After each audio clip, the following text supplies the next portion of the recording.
Speaking of the best husband, I want to tell you a story. A really good one on this subject, making people conscious of Allah. You don't just invite people to have taqwa of Allah with your words. Your character says a lot.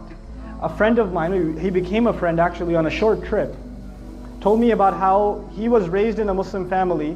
He's Guyanese origin, and in Guyana there's Muslims that are committed and there's Muslims that have mixed their religion with Hinduism, and some Muslims that are just Muslim by name and they've completely almost lost everything of the religion. They almost know nothing of the religion. And he was of the latter type. He almost knew nothing about the religion.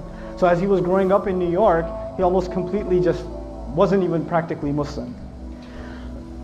He used to, get into fights with his mother. He went to jail a couple of times. He was in gangs, all kinds of stuff.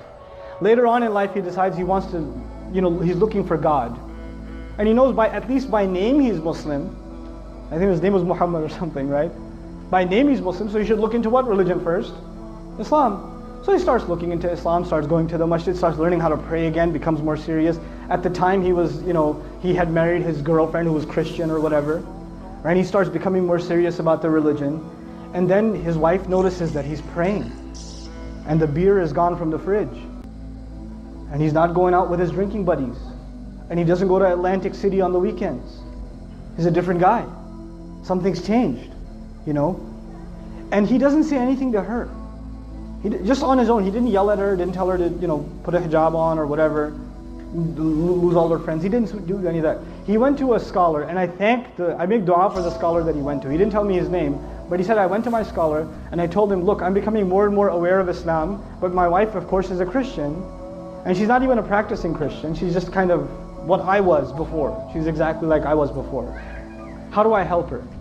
He said, don't tell her a thing about Islam, just be the best husband you can be, and to do that, just study what kind of a husband the Prophet was. Just do that. Don't worry about what you need to tell her. Worry about being the best possible husband, and that is the sunnah of the Messenger. The Messenger would buy his wife gifts. The Messenger would joke with his wife. The Messenger would spend time with the mother of the believers. The Messenger would praise and compliment the mother of the believers. He would compliment them. You guys eat the first morsel of food in iftar, like, And the wife says, what? You go, nothing. Right? You drink, some of the desis here drink the first little sip of lassi. Look, I know the economy's bad, but are we really that short on sugar? Very painful for you to say a compliment, I understand. But it's a sunnah, guys. Good food. That's amazing.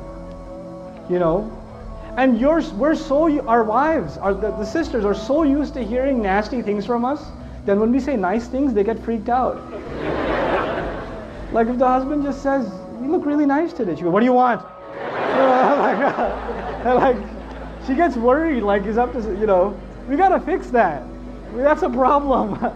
It can't be healthy. So he starts doing these things with his wife. And in the beginning, he used to argue with her sometimes about Islam and tell her how Christianity doesn't make sense. How can 3 be 1 and 1 be 3? All those kinds of arguments, you've heard them before, right? And none of those would work with his wife. None of them. He's like, no, I'm a Christian and that's it. Jesus is in my heart. Leave me alone.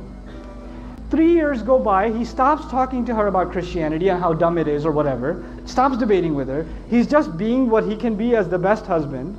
And one day he's making maghrib and his wife joins him in salat. And he's in salat. It messes up his salat,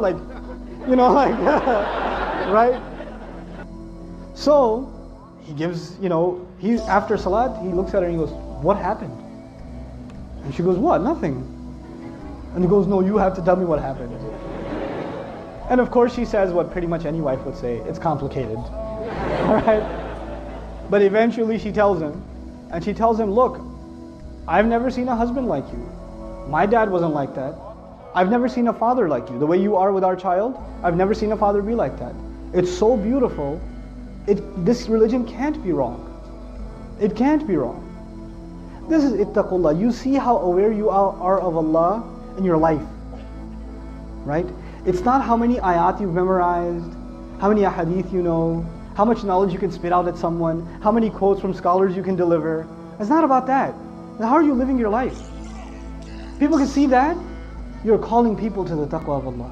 Haqqa tuqatih.